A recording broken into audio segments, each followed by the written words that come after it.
What does Thomas Edison, Louis Latimer, quadrilles, and the New York Times have in common?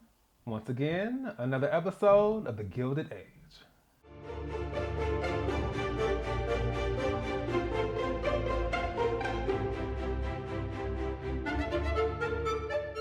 Hey everyone, this is D, Movie Man, fellow cinephile, popcorn addict, and emerging film critic, coming to you with reliable recaps, reviews, and reactions.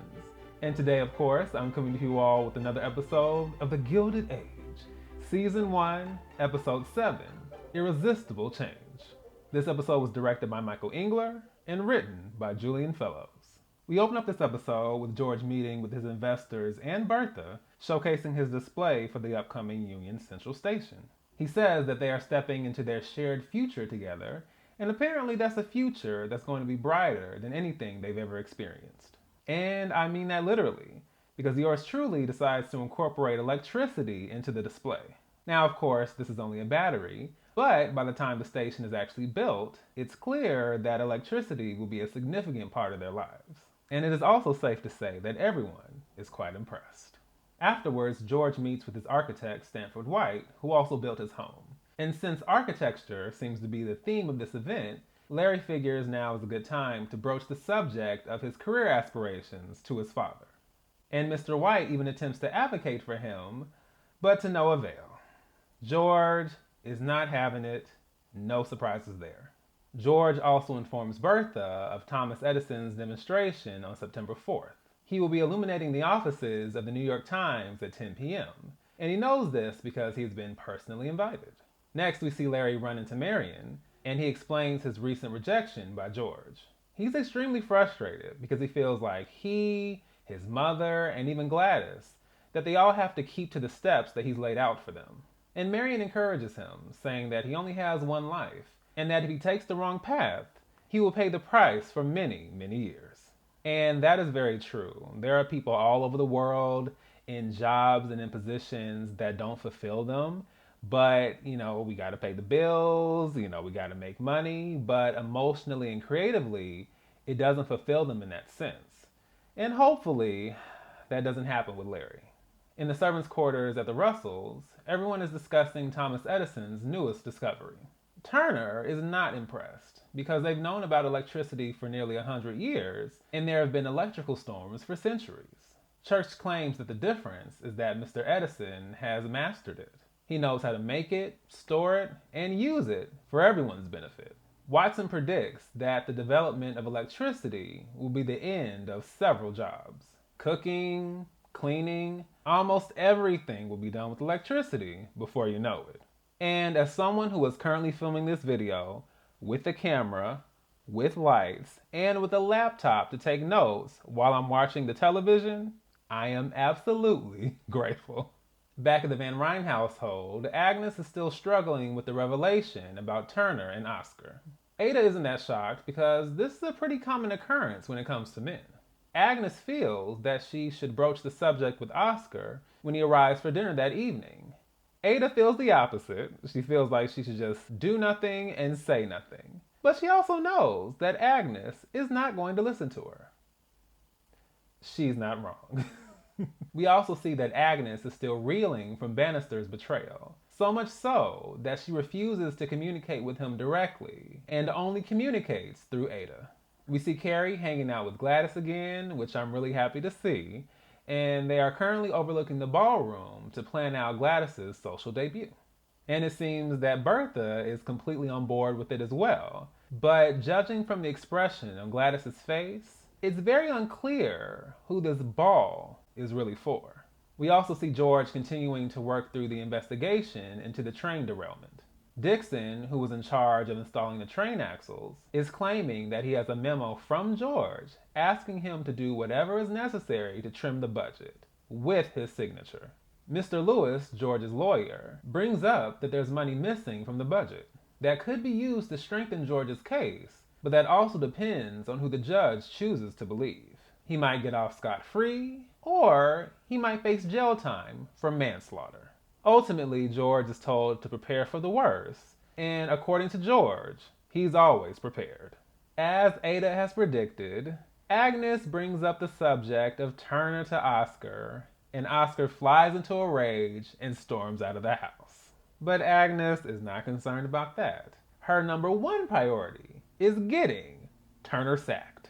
But she would never allow herself to communicate with Bertha directly, so naturally, she sends Marion in her place. Marion is not pleased, but she's also not about to defy a direct order from her aunt. Then we see Peggy paying a visit to Mr. Fortune at the New York Globe, and he mentions how Louis Latimer, a black inventor, is also responsible for Edison's discovery. He created a better carbon filament, is what actually helps keep the bulb functioning and the lights on. And Peggy says that she expects Mr. Edison to give Mr. Latimer his full credit at the ceremony. And then they just start laughing because they already know what time it is. And so do I. And again, I was here for the Black history. I love that they shouted out Louis Latimer. And for those of you who don't know, Louis Latimer was a black inventor and patent draftsman. And in addition to improving the carbon filaments, his inventions included an evaporative air conditioner and an improved toilet system for railroad cars. And in 1884, he joined the Edison Electric Light Company, where he worked as a draftsman and wrote the first book on electric lighting. You already know. I'm here for it. Love to see it. Mr. Fortune also lets Peggy know that they will be attending the ceremony so that she can interview people and record their thoughts. Next, Marion finally has a sit down with Bertha to discuss her firing Turner. She does bring up the liaison, but she can't mention who the other party is. Bertha is naturally quite skeptical of the whole thing. I mean, a close conversation and a pat on the shoulder is hardly a fair material. She says that she will speak to Turner, but she can't promise anything. Bertha brings up the subject of dismissing Turner to George.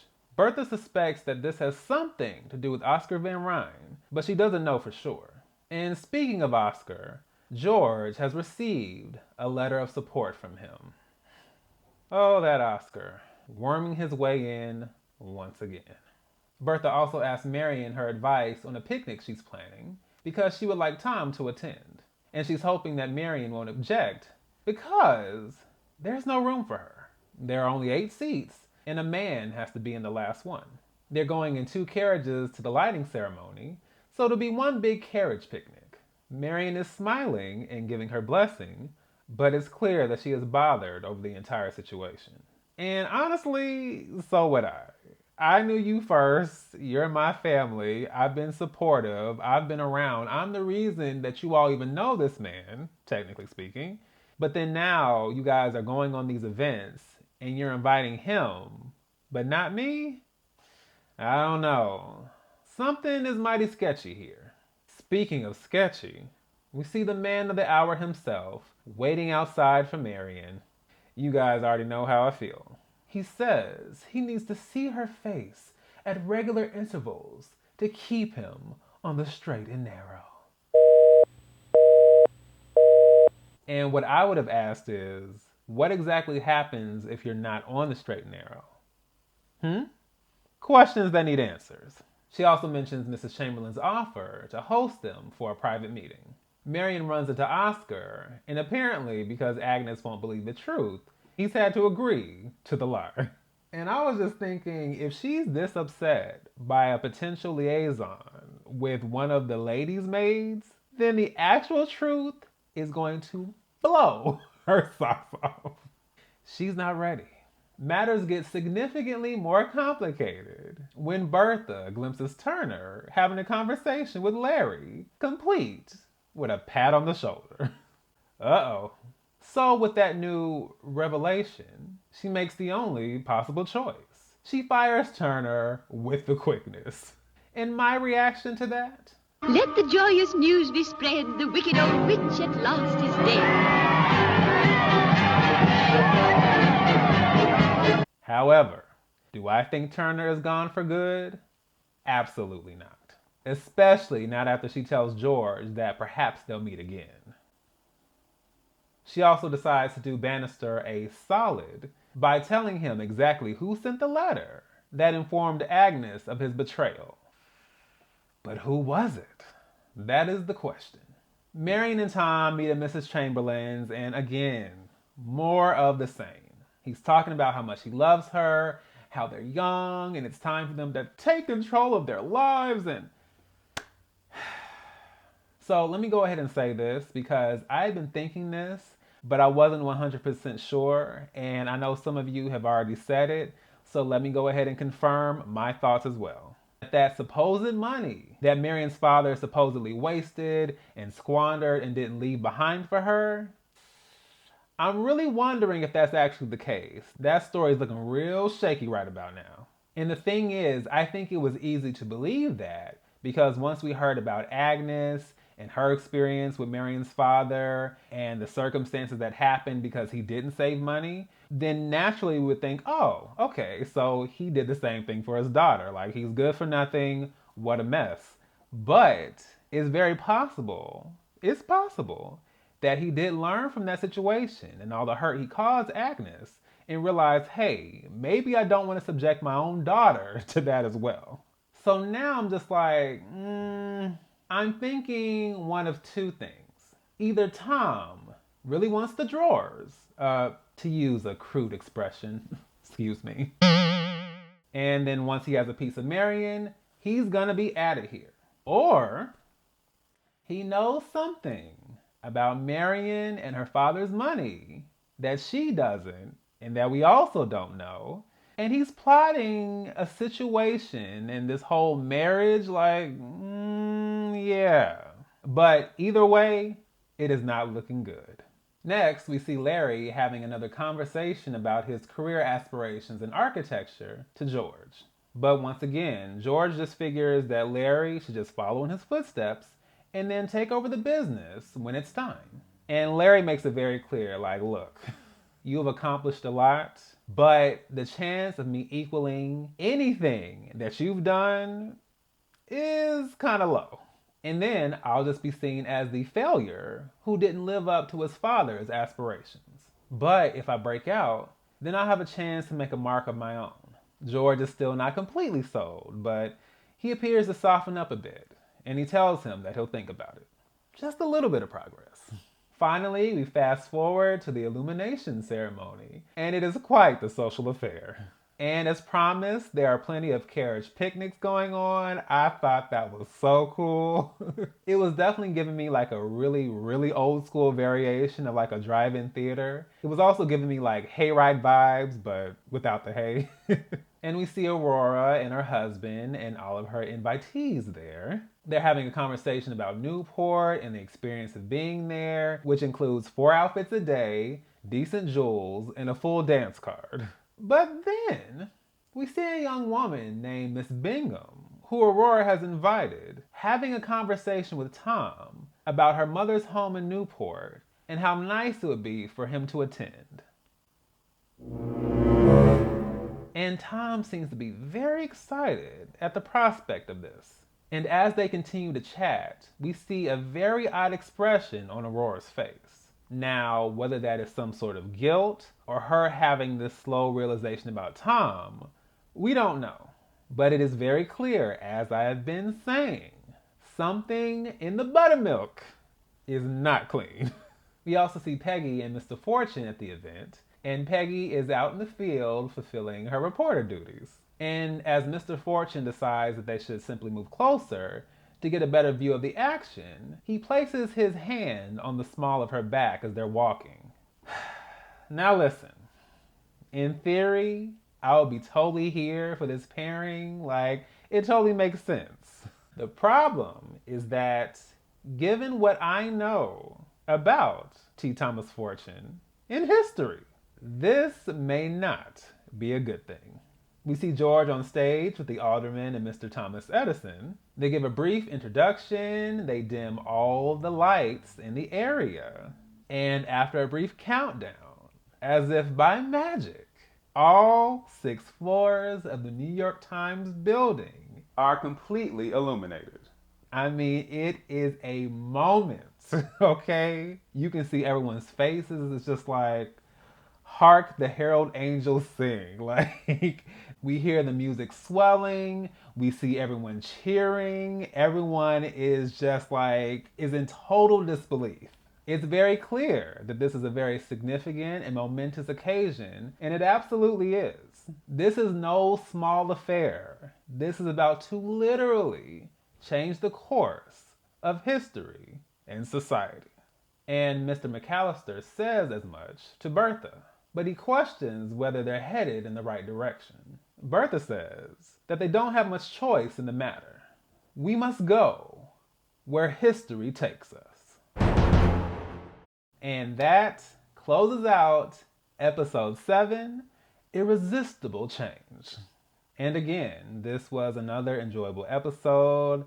I enjoyed what I saw here. If I had any criticism, it's just that we saw similar beats with George and Bertha, and then Tom and Marion. And I'm just like, okay.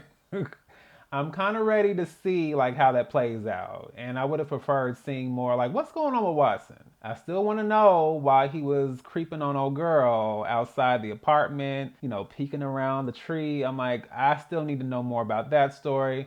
I think there are other blanks that can be filled in. I think I just would have preferred to see other people being explored instead of the same dynamics with George and Bertha and then Tom and Marion, but we still have 2 episodes left. There's still a lot that can be explored in those 2 episodes, especially given how this one ended. I thought just that whole moment, like that really brought it home. And I've already said that I love moments being depicted in shows like this where you see that the culture is changing, that society is changing, that the times are changing. And I even remember this whole aspect of the electricity and, certain inventions and all that coming forth on Downton Abbey. And that was really enjoyable, especially seeing Violet, the Dowager Countess. Like, what is this? Like, I don't understand, like, all this innovation, all these changes, like, what's going on?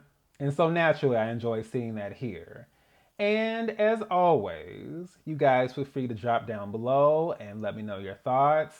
What do you think about Tom and Marion? They are driving me insane. Especially after seeing Tom with old girl, Miss Bingham, at the event. Like, what y'all thinking about that? Is this the end of Turner? Will she still find a way to get her revenge? Please feel free to let me know down below.